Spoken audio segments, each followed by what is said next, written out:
Thank you, Megan. That was awesome. Hi, everybody. My name is Joan Price. I'm with Gensler, and I work very closely with Dennis Conahan at the San Francisco Center for Economic Development. So I get to kick off the next segment, and I was really inspired by John's comments earlier about San Francisco being such a unique and special city.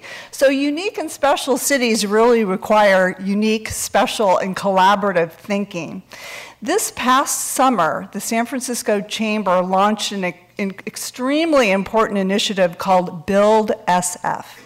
Build SF is a coalition of architects, developers, engineers looking and advocating for the infrastructure projects this city really needs to fuel economic and job growth.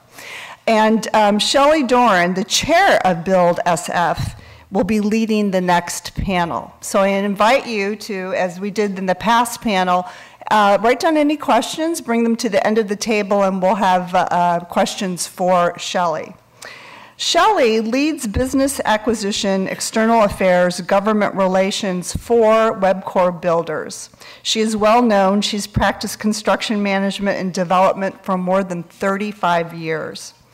Please join me in welcoming Chamber Board Director, Build SF Council Chair, and Senior Vice President for Webcor Builders, Shelly Doran.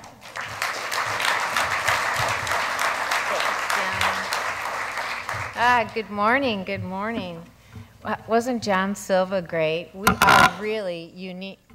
We are really unique here in San Francisco. I don't know if any of you have noticed, but we have 25 tower cranes in the air, 25 and counting, which is just unprecedented. I mean, nowhere across the country do we have this kind of economic boon. So last year at the Chamber, we thought, what can we do to promote the economic development in the city, advocate for some of the projects, and help the city expand? And I know if you're like me, you're driving through the city and you get roadblocked and you can't get to the freeway and you get a little road rage, but then you stop and realize what is really happening here in San Francisco is unique and is going to take us into the next boon. It's going to hopefully sustain us, it will grow us, it will help provide jobs and help grow our communities and sustainability. I want to talk a little bit about the Build SF initiative that the Chamber has put together. We have a great group of world-class companies and world-class leaders that are working on this council. Let me just mention a few of them and then talk a little bit about the guiding principles of the, Leslie, could you back up a little here? We're going a little too fast. So let me talk a little bit about the leaders of the council. We have Dakin Culp Engineers, Farella Brown and Martell, FME Architects, Hathaway Dinwiddie Construction, HOK, Gensler, Quan Hamdi, Skidmore Owens and Merrill, Unisource Solutions, and Webcor Builders. We have a few guiding principles that are taking us through the process. One of them is to improve the quality of life in San Francisco. The second is to provide cross-industry economic opportunities and growth for San Francisco. The third is to really accommodate housing and transportation. And then the fourth is to drive sustainability. So for 2013, we looked at several of the large vertical and infrastructure projects across the city and chose 4 of them to work on, to advocate for, and to look at development. This morning, I want to introduce 4 of those projects. Unfortunately, Mission Rock was not able to attend this morning. So this morning, we're going to be talking about the T-Line extension in North Beach with SFMTA, the Warriors Arena at Pier 3032, Mission Rock development, and of course, the Moscone Center expansion. I want to invite 3 of the leaders of those projects up for a panel discussion this morning, and I'm encouraging any of you in the audience who has questions to send their questions forward, because as we have the panel discussion, we'd love to take your questions. So let me introduce Joe D'Alessandro, the President and CEO of San Francisco Travel, John Fungi, SFMTA Program Director for Central Subway, and Rick Welch, the President of the Golden State Warriors.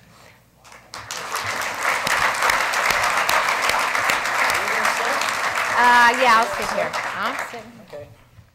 I feel like you're a little bit segregated from us over there, so if you want to move your chair a little closer, please do. Good morning.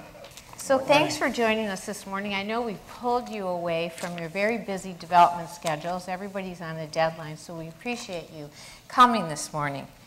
I'd like for just a couple minutes if each of you would tell us about yourself and tell us about your project, and then we'll get into a little panel discussion and then take some questions from the audience. So, Joe, I'd like to start with you this morning.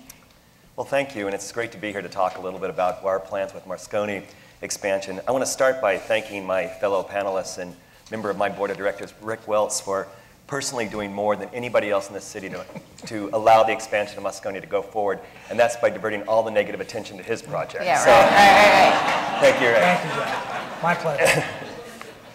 So the Moscone Center is one of the most successful convention centers in the United States. It's not the biggest by far. It's probably 25th in size in the country, but it is more utilized per square foot. It generates more revenue per square foot, and it generates more hotel night stays per square foot than any other center in the country.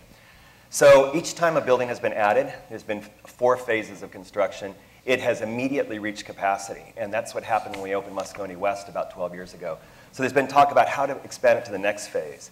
And it's not only about economic development. Moscone has generated billions of dollars in our economy. It's not only about what it's done to the neighborhood, because if those of you remember what the neighborhood looked like before Moscone, it's really helped to transform that neighborhood dramatically. But it's also about establishing San Francisco as a center of innovation, because it's at the Moscone Center that so much innovation is unveiled to the world, whether it's in high tech, whether it's in medical innovation, whether it's scientific innovation, because of these international conventions that come here to San Francisco and really showcase to the world new thoughts, new innovation, new ideas. So it really focuses on economic impact, neighborhood transformation, and reestablishing and helping to establish San Francisco as a center of innovation.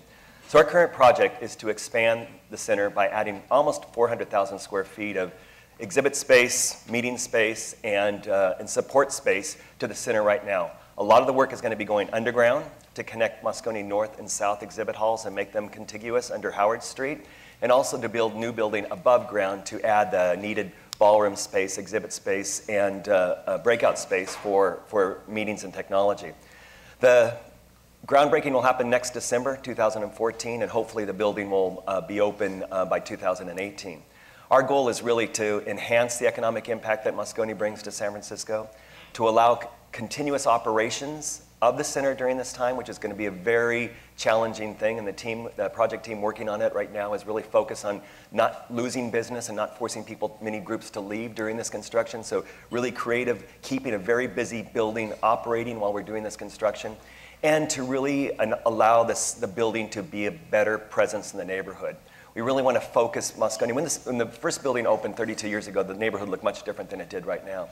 So we want to make sure that this addition to the neighborhood really enhances the public realm, makes the access to the Yerba Buena Gardens better, and makes it more appealing to not only the users of the center, but also the residents of San Francisco and those that use the neighborhood and use the facilities around there. So that's kind of an encapsule about what the project's like, and it's been funded by a really innovative partnership, primarily by the private sector for a public building, which is unusual, but also with the city as a key partner in making this project go forward. Great. John, welcome. Thank you, and good morning, everyone. So Central Subway is phase 2 of the T-Third Light Rail program, and it's a 1.7-mile extension of the existing T-line. First subway to be constructed in San Francisco since the early 1970s.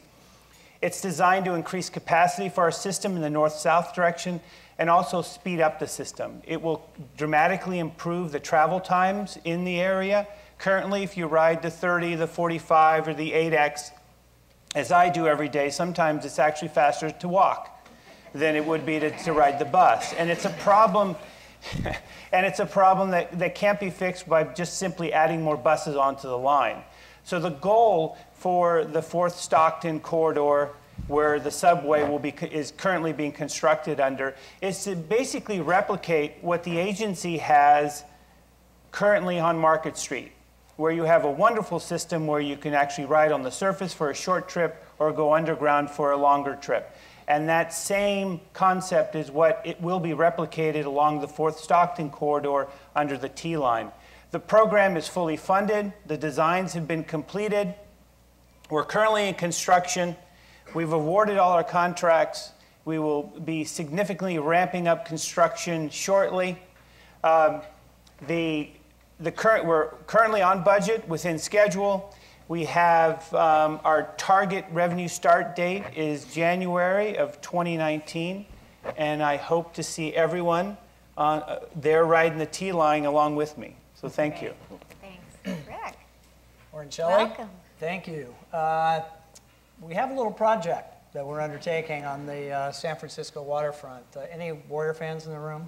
So it's gotten, I hope it's gotten easier the last year. The project, I'm here to report, is progressing well. I think you're probably familiar with the site. It's Piers 3032, 13 acres of pretty much decrepit piers that are falling into the bay right now behind chain link fence. That we have an opportunity really to transform into an amazing asset for the city. It was just about, I guess, 15 months now that the Warriors accepted Mayor Lee's invitation to bring the Warriors back to San Francisco, where we started. And since then, it has been a real whirlwind of activity, and we really feel like we're making very substantial progress. The project itself is much more than a place for the Warriors to play. Somehow in its history, San Francisco, much to my amazement, is the only city with over 500,000 people that has never had a world-class, multi-purpose sports and entertainment facility like what we envision at Piers 3032. It's really unprecedented anywhere else in the country. So, yes, the Warriors will play 40, 50, and maybe a few more playoff games over the course of the year, but there will be 200 events that'll take place on the waterfront. Not all with 18,000 seats like a Warriors game, many with 4,000, 5,000. Music events that now can only play in Oakland or San Jose. Certainly family shows that bypass the city today. We're actually, Joe, with his other hat on, not being my boss at SF Travel, we're actually providing probably the biggest void, putting the biggest void that exists in today's portfolio of venues to bring conventions here, really providing that for a place for 18,000 people to gather indoors, which we don't have now. We lose conventions because of that. It's beyond that. It's a 13-acre site. Over half the site will be devoted to new public access. It's the biggest new park in San Francisco's history in the last many, many decades. The Warriors will be responsible for maintaining that, a beautiful perimeter pathway all the way around for bikers, for joggers, if you just want to take a walk along the bay. It's a new home for the fire department's 3-boat fireboat fleet will be relocated there. There's about 90,000 square feet of retail on the Embarcadero side.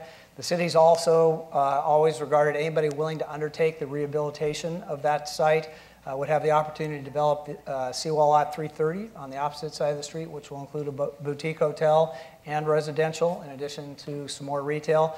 The project, all in, is right around $1 billion. Unlike Joe, I have no public funding. This is 100% privately funded enterprise, really unprecedented. In Sacramento, the Kings are getting $250 million from public money to build their new arena.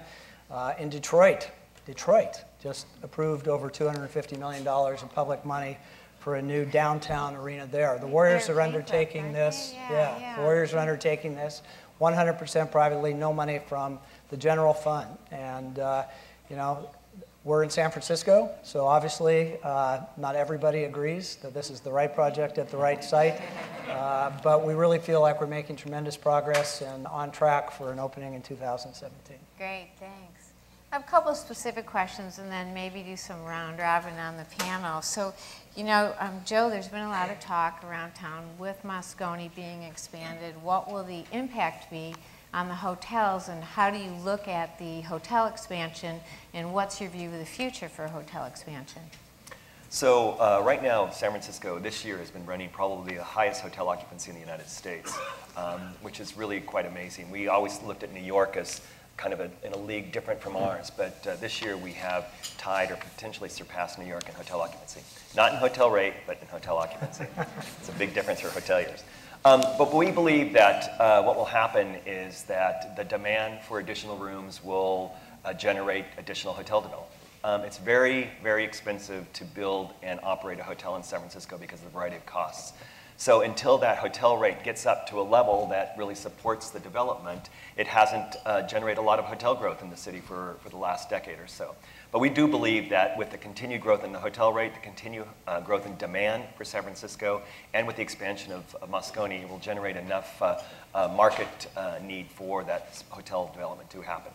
Great, thanks. And Rick, you know, there's kind of that underlying buzz around town about the Warriors and the Giants and what's happening between the two organizations. So could you tell us a little bit about some of the behind-the-scenes conversations and how you two are talking about being good neighbors? Well, you know, I think whenever I talk to Larry Baer, you know, the first thing I say is, you know, they have set the highest bar imaginable for the experience of attending a professional sporting event. It is absolutely the best experience in sports, and it certainly gives us something to shoot for. And to see the transformation that's taken place around that ballpark really speaks volumes to what the power of a facility like this can do. And I think we talked about other locations with the Giants prior to the mayor offering us the Pier 3032 site. I think, you know, we're working cooperatively, and we'll work cooperatively with the Giants to minimize some of the community impacts that people are legitimately concerned about: traffic, quality of life issues. But I think those are very surmountable. I think we have a good working relationship with the Giants, and I think as this project moves closer, you're going to see more and more collaboration between the two. Great, thank you. And John, as I mentioned before, I was so frustrated getting out of town yesterday because, as we all know, Central Subway has started to tunnel. And we know statistically that you have to move people from what's called a 61 to 39 auto-non-auto ratio to make them 50-50. How do you really incentivize the people to get out of their cars and get in Central Subway? What's your plan? Well, Central Subway is designed to, we've included the state-of-the-art engineering techniques to minimize disruption during construction. There's going to be a little bit of pain currently as we build the program for the future gain. And the future gain is really about speeding up the system and making it easier to get you from point A to point B. The agency has a goal of, as you mentioned, of switching the auto as king to maintaining an equal balance of 50-50. And the way you do that is you make it more attractive to ride transit. You provide a reliable, safe, speedy trip. And as the population of San Francisco will grow and the jobs will increase in the community, there's going to be a heavy reliance on transit.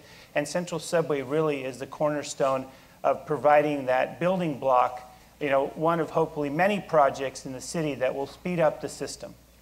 Great, thanks. So I want to talk a little bit about jobs in San Francisco. And we know, and this is a question for all of you, but we know, Rick, there's been talk about in Oakland, what happens to those jobs in Oakland and moving to San Francisco. So besides the jobs at the arena, I mean, what other peripheral business jobs and growth do you all see coming from your development? First? Yeah, go okay, ahead. Sure. Well, we anticipate about 2,700 construction jobs for the project. About 1,600 to 1,700 permanent jobs will be a part of this.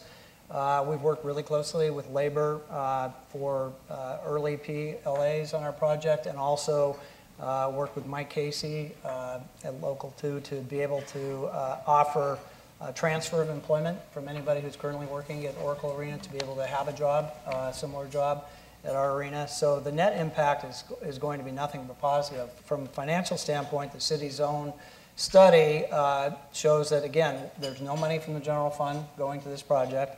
There'll be a net $10 to $20 million in incremental tax revenue going to San Francisco every year because of this.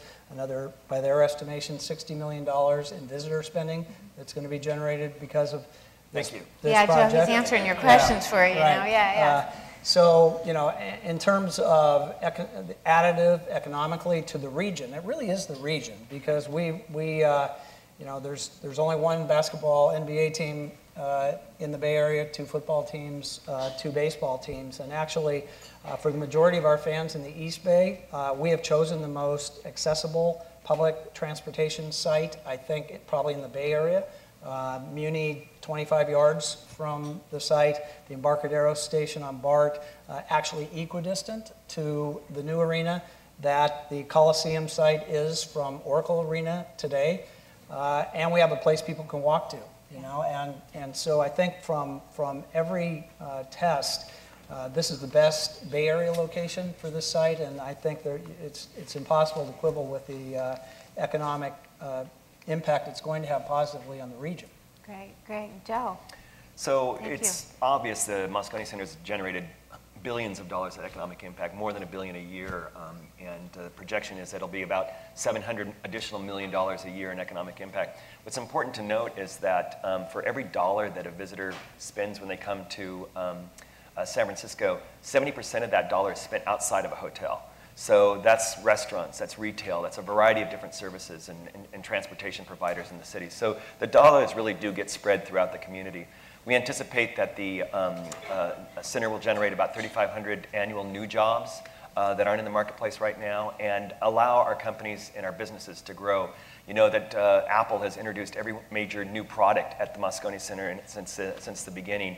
The 2 biggest conventions that we have in town, Oracle, which is coming up very soon, and Salesforce, allow those companies to continue to grow into the Bay Area. And it really is the region's center for meetings and trade shows and those types of activities that allow businesses to grow. So it's not only the visitor spending, but it's the allowing our local businesses to grow and keep those things here and not move those shows to Las Vegas or Chicago or some of the other centers in the country. Right. So Central Subway, from this point forward, is essentially a 5-year construction project, bringing in $1 billion of hard construction money into the city of San Francisco. The effort in terms of jobs, our transportation agency has predicted that $1 billion of hard construction in a transportation project translates to 30,000 jobs over the life of that asset under construction. The Central Subway is 100% union. We've worked very closely and successfully with all the unions. We have implemented a very successful pre-apprenticeship program, a tunnel preparedness program. As you can imagine, you know, getting workers to work underground, it's a different concept and a different training. And so the program has invested dollars in order to be able to put San Franciscans to work. We have a wide array of opportunities to work on the project. We have workforce development programs that we obligate our contractors and consultants to participate in terms of providing employment to disadvantaged San Franciscans that are currently out of work, and giving them the training in the business so that they can use Central Subway as a stepping stone to future construction opportunities throughout California or the U.S. Well, the burning question here is the subway ever going to go to Fisherman's Wharf? Everybody wants to know, why did it stop, and will it get there? Are there any plans in the future to take it to the wharf and get that traffic taken off the streets? Well, if the citizens of San Francisco would like it to go to Fisherman's Wharf, I'm here to build it. All right, yeah. I say yes. I think that sounds good. So, and again, you know, traffic seems to be a big focus too. There's a lot of talk, Rick, about, you know, we'll have a convention one day, we'll have a Warriors game going on, we'll have a Giants game. You know, what is the plan to move people through that entire south of Market District and Soma District and the Embarcadero so we can actually not have gridlock? Well, you know, I think the mayor's office has directed Peter Albert of the MTA to undertake a complete study, not just of the area around the ballpark and the new arena, but also the entire waterfront, to really come up with a 20-year plan looking forward. Because looking out my window in the neighborhood this morning, I can see 9 of those cranes. Yeah. And you know, forget the Warriors project. With everything else Right. that's going on right now, we're putting a strain on our public transportation system. There's a technology. I want to quantify it for you. On a sold-out Warriors game today at Oracle, we park every car that can park coming to the game. That's 5,000 cars. With improved public transportation, with walkability, I think our studies are going to show we're going to have to find a place for about 2,500 to 3,000 cars. If you really think about that number, it's a manageable number. There's a technology solution SF City is working on now. We have 6,000 parking spaces within a 10-minute walk of the site, the majority of which are empty at night because they're in office buildings that we're not utilizing. If there was a way before you left home to go online and pick your parking space, pay for it, and drive to an empty spot, we've taken care of the problem. So we don't minimize it. It's incredibly important, but we're going to figure out how to make it work. Great. Well, I know we could stay up here all day and talk about this, at least I could, but we are out of time, and I really would like to ask everybody in the audience to thank our guests this morning for coming and presenting projects. And if you have any questions, send them forward. Thank you. I too want to thank the panel, Shelly in particular, for not only leading us through this portion of our program, but also chairing the Build SF Council. But Rick Welts from the Golden State Warriors, Joe D'Alessandro from SF Travel, and John Fungi from SFMTA Central Subway, thank you. We will take a short break for about till 9:45, and we'll start promptly at that time with Dr. Enrico Moretti.